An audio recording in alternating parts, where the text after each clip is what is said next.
Radio Alti. So it's Rod Maxwell with Radio Alti, and I'm here with two members of a band called Inigo. I've got Toby and I've got Pete. Guys, good afternoon. How are you?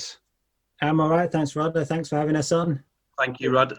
It's a pleasure. So tell me a little bit about the band. How long have you been together? Where did you meet? And how did you get started?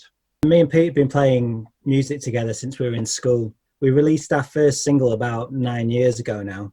And we're just coming up to releasing our debut album this summer, which is kind of a dream come true for us and a lot of hard work. There's been a lot of up and downs on the way, but we've got to this point now, which is kind of a major milestone. So where did you meet? So we met basically at school many moons ago, but now having done the album, like Toby says, it's a dream come true and be able to press onto vinyl and work with a proper producer in Gavin Monaghan. So when you started out, what were you covering other people's stuff, or did you start writing your own stuff from the very beginning? We've always wrote our own stuff. Occasionally we do the odd cover, but because we've been around so long, we've come through a lot of different styles. Our music is it covers a lot of different genres.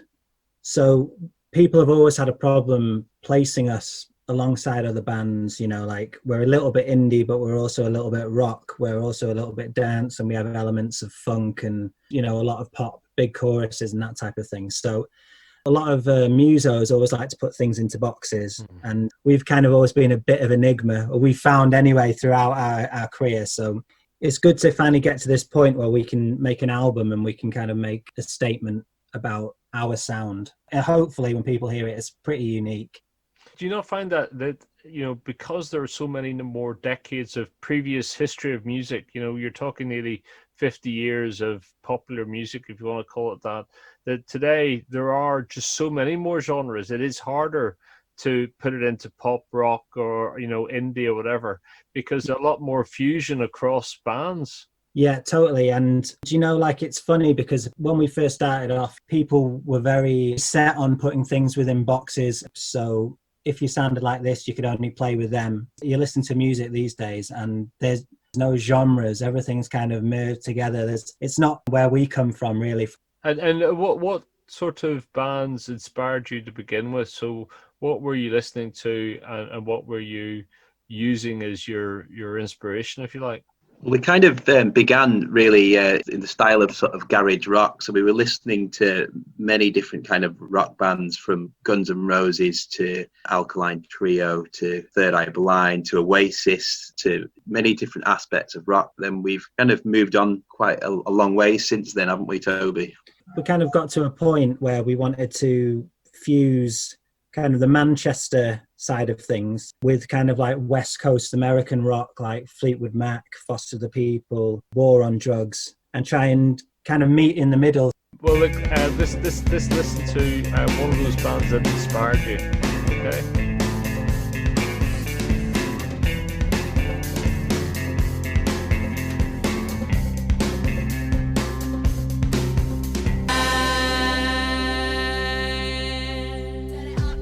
This is Radio Alti. So I'm in conversation with Inigo, and I'm glad I got that right, first of all. And Toby and Pete. Thank you. I'm lacking my notes, and my memory's terrible. When you started playing and you started building up traction, when did it become clear that you thought, there's something here, we could be okay at this and we might need to get serious? Was that an early aspiration, or was that something that came after quite a while? With the first demo we ever released was called the Black and White EP, and it was named Demo of the Week by manchestermusic.co.uk. And we got picked up to do a showcase with them where we played at the Hard Rock Cafe quite early on in the band's kind of formation. And basically, we were getting a lot of really good reviews, and they were all saying this band needs to be put in the studio with a professional producer. Because at the time, we were doing a lot of our own recordings, our friends were recording us. So we went with some producers called Sugar House Music, and we did our first single, which was called Your Style Defeats Me, in 2011. And that's when things started to get serious for us. All right, okay. And were you guys working at this stage? So were you balancing work with doing this? We were working, however, kind of back to what Toby was saying with when we joined Sugar House Music, that was the first kind of point we thought, wow, like this is actually a career for us as well. You know, they got us sounding kind of to a point where we all believed that we sounded really professional and we could push this on even further, and the sky was the limit back then. But we were working at the time, you know, can generate the funding to go back to recording as much as possible and as much as we could afford. And so just talking about gigging, are you have you been a band, or are you a band that loves to do live stuff and loves the a bit of the pressure and the reaction that you get from people, or do you enjoy the studio, the writing process more than the gigging live, or it's a bit of both? I mean, that's the beauty of being in a band. I love both of those things. Like, we love playing live, and we're just so gutted that we can't do that at the moment. We had a huge launch party planned for the end of this month, Yes, in Manchester. Unfortunately, that's been postponed now because of everything that's going on, and we just can't wait to get back out there and get up and down the country and play for people, and, you know, for them to hear the record as well, because a lot of passion and a lot of heart has gone into it. So just you bring up lockdown, it has been a nightmare, hasn't it, for bands? I mean, the summer festivals have all gone. Bands like yourselves had things planned, maybe you put money down on gigs or venues that they booked for their own tours. What have you guys been doing in the lockdown period to keep yourself active and keep your profile up there, or what have you seen other bands do that you think has been quite good? Luckily, we managed to just complete the record before lockdown happened. So with that, we've generated a few music videos that were kind of waiting in the wings and that we've been trying to promote in the meantime. I mean, we were lucky in that respect, in that we were kind of into the process of promoting the record before we would go out and tour this summer, play a few festivals and things like that. We released our first single from the album, which is called I Need Your Love, and then the follow-up, Phoenix, Arizona, we just released the video for that. You guys have been playing it, you know, so thank you very much for that. That's kind of a separate project. We've been working with an animator called Dan Crew, he's based in the Midlands, and someone that our producer put us in touch with. It's a work of art. It's an amazing video. There's loads of Easter eggs hidden in there, and he's been working on that for the last 7-8 months. It's great to finally share that with the world now.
Radio Alti.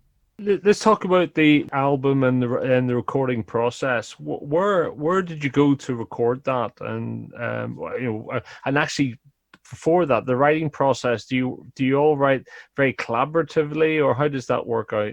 We went to the studios called Magic Garden Studios, which is based in Wolverhampton, and it's producer Gavin Monaghan's place. Many artists have been through there, from everybody from Robert Plant to The Twang. In terms of the songwriting, Toby, do you want to answer that? With the songwriting, I'll tend to come up with an idea or a concept, and then we've all got studio equipment, and we kind of work it into a song, and we take it to the rehearsal rooms and build it up from there. And then once we got it to a point, we then work with Gavin, our producer, to build it into the kind of the stuff that you hear. Okay. And the process then of actually releasing that, I can't recall whether you're signed with somebody, you're self-promoting this. What's taking place to get the actual album out there, and how hard is it these days? It's really hard because there's just so much stuff out there, and there's so many other people doing exactly the same thing.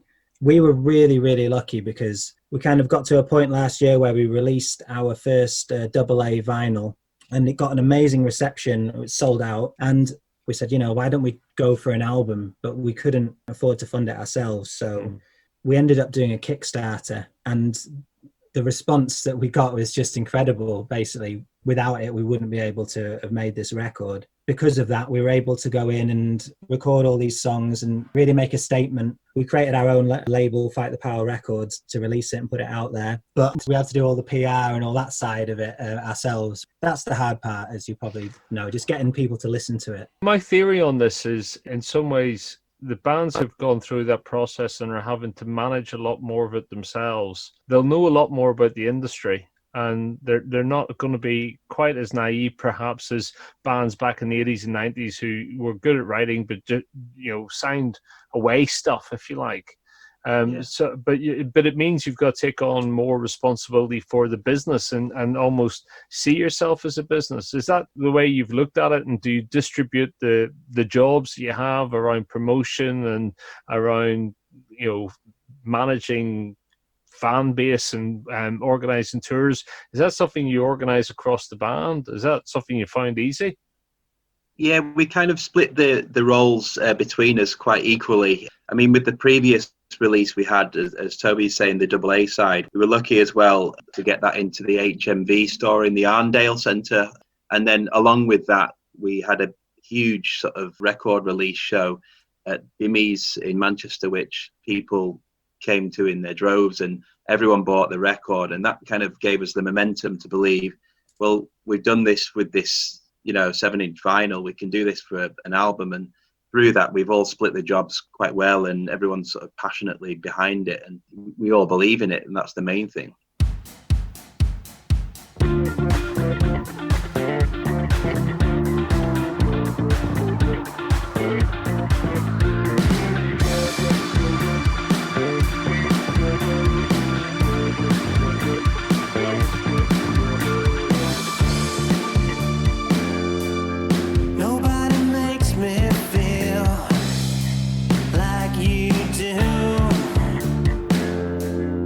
In this case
somebody like you. Nobody just wants somebody like you. Nobody just wants somebody like you, like you, like you, like you, like. I don't want this, I don't want it to stop. I don't want this, I don't want it to stop. I don't want this, I don't want it to stop, to stop, to stop, to stop, to stop. This is Radio Alti.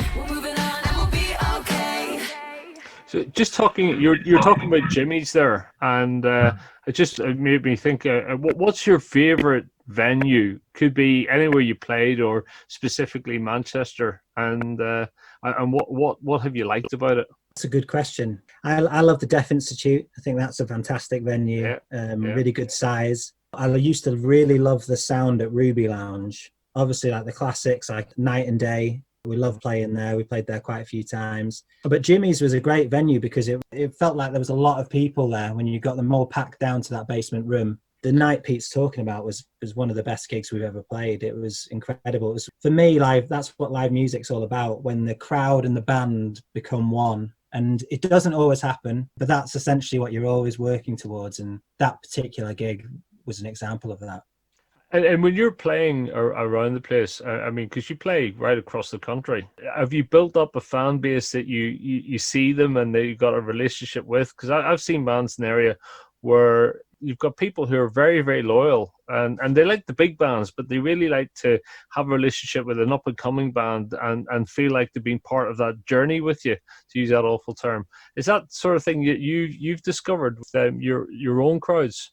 Totally. We've got amazing fans who follow us up and down the country. In certain places more so than others, but we've, London, Birmingham and Manchester, we get a really good following. And that's what it's all about, because without those people who do that, it just wouldn't really be worth doing. We do also find, just to add to what Toby's saying, that the crowd that we have in Manchester, quite a large proportion of that would also be known to come down to see us in Birmingham and places like London as well. So, we really appreciate seeing these faces that we can count on in Manchester, but also when we're out of our hometown, to have a little bit of an army there as well that we recognise.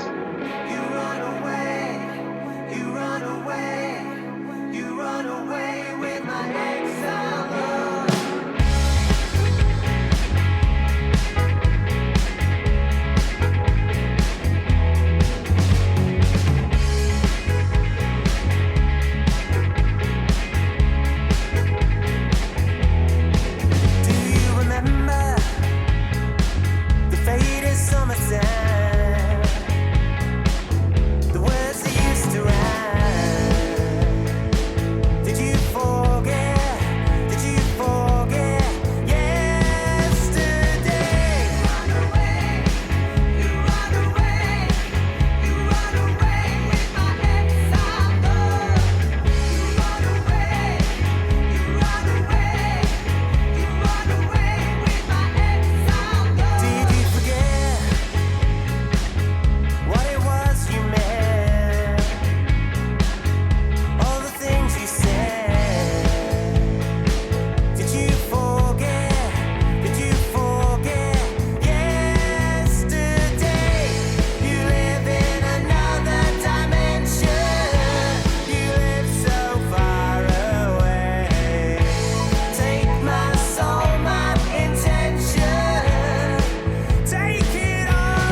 So could I ask you some quick fire questions if you don't mind? So if you had the chance to support anybody across the world, what band would you want to support? I'd like to support James, Manchester band. We've got a similar, sound. I think it would be perfect for us. Yeah, okay. Pete, any ideas? Different? Well, I mean, nobody really knows what's going on with them at the moment, but I would go for the Stone Roses simply because I was brought up on them, and I feel that it would be just a dream come true to support the Roses. Did you see them in the comeback tour there? I did, yeah. I went to Heaton Park and then the Etihad as well, and life-changing, both of them. Yeah. Didn't disappoint, did they, at all? No, I mean, yeah. Not at all, no. It's an incredible occasion, and I never thought that I was able to go and see them, but then they united and made it happen. Yeah, I went to the Etihad myself, and even though my memory's poor, I still remember that gig. And like you, I never thought I'd have the chance to see them again. It was quite different, actually. Okay, yeah. So Live Aid 1985. Did you watch it at all? Do you have any memories from it? I didn't watch it at the time, but I have seen it since. If you could have been a band in that era, who would you have wanted to have been? Good question, that. Queen stole the show there, didn't they? But I mean, U2 were up and coming around that time, and I think they smashed out the park. Okay, yeah, good, too good. I was 15 at the time. I remember watching it from midday and all the way through. I think probably a 15-hour feast. And you're right. I mean, you two were something different. Queen were unbelievable, and it's my favorite day, I think, possibly outside my wedding. I've got to say that, but you know what I mean. It's just like one of those days where you were just drip fed brilliant music most of the day, treated with the biggest bands and the biggest occasion. Just out of this world, and so okay, if you were to cover one song, what would you cover, or what would be your favorite one to do? I feel I've been thrown in the deep end here. To be fair, I'd actually go for a James track. So something like Say Something, because I feel that, like Toby said before, we have elements kind of recreate in terms of the James sound. So I think that would suit our band very well. I'll add to that, actually, because we're hugely influenced by New Order as well. Temptation, one of my favourite tracks, and I think we could do that justice. We could do that a really good job of that.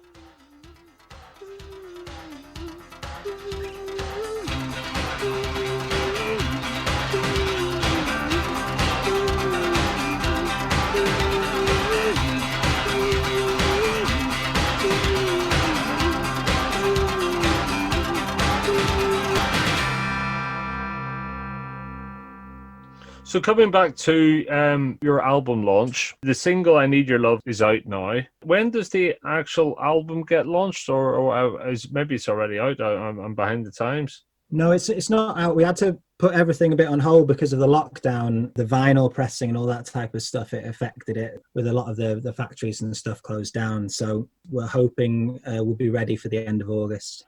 And just interesting you say, I mean, obviously bands are still pressing vinyl. But for a band such as yourself, it's quite easy to be able to get some vinyl pressed and get that process done. Well, actually, recently it's become like a bit of a part-time job for us throughout lockdown to prepare this vinyl release, and it's been thoroughly enjoyable. Getting the artwork prepared, choosing the color of the vinyl. We're going for like a colored vinyl effect this time, just to add to the kind of dynamic effect that the record will have. We're proud of the sound, but we want it to look like a piece of art as well. We're just so glad to reach the end of it so everyone can see the fruits of our labor now. Cool. Well, look, thank you for your time and best of luck with the album. Just remind me what it's going to be called. It's going to be called Departures.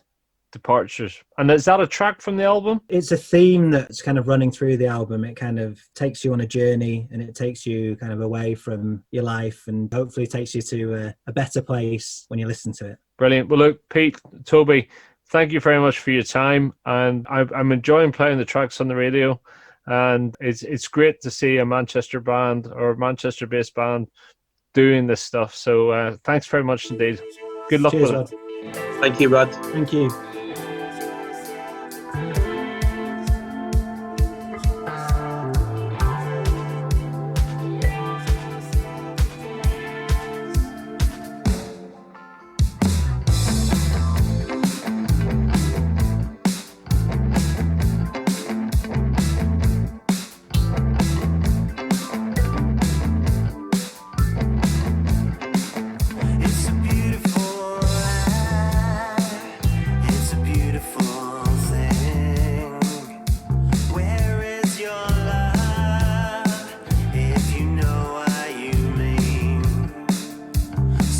never stop dreaming.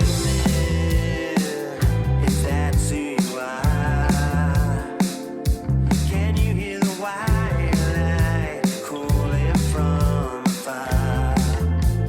Lose yourself to music, lose yourself to dance, lose yourself to music. Ooh, ah, ah, ooh, ah, ooh. Ooh, ah, ah, ooh,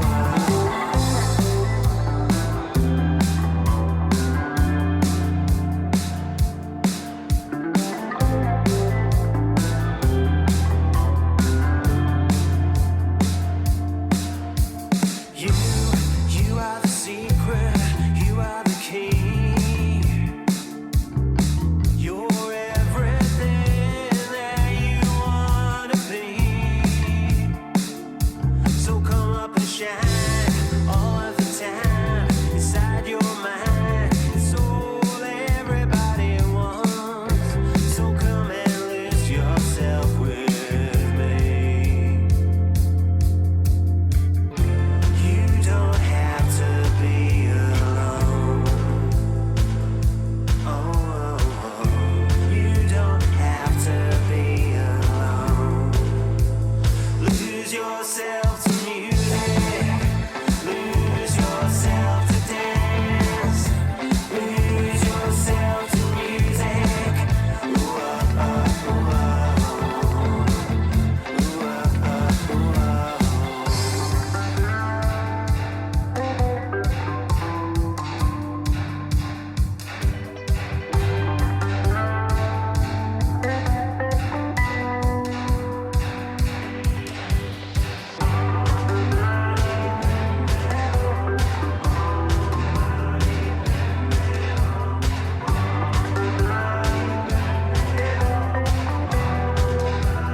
Lose yourself to music, lose yourself to dance, lose yourself to music. Ooh, ah, ah, ooh, ah, ooh. Lose yourself to music, lose yourself to dance, lose yourself to music. Ooh, ah, ah, ooh, ah, ooh.